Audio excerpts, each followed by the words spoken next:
আগামী নির্বাচনে জামায়াত ইসলামীকে ভোট না দেওয়ার আহ্বান জানিয়েছেন হেফাজতে ইসলামের আমির শাহ মহিবুল্লাহ বাবুনগরী।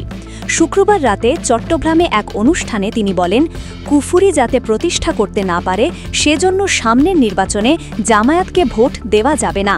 তিনি আরও প্রশ্ন রাখেন, যারা পূজা আর রোজা একই বলে, এগুলো কি ইসলাম? এ সময় তিনি মুসলিম উম্মাহকে সতর্ক করে বলেন, নবী ও রাসূলদের দেখানো সোজা রাস্তায় চলতে হবে, তাহলে দুনিয়া ও আখেরাত ঠিক থাকবে। সাহাবায়ে কেরামই সত্যের মাপকাঠি, তাদের দেখানো পথই সঠিক পথ। হেফাজত আমিরের এই মন্তব্যের পর সামাজিক যোগাযোগ মাধ্যমে মিশ্র প্রতিক্রিয়া জানিয়েছেন নেটিজেনরা।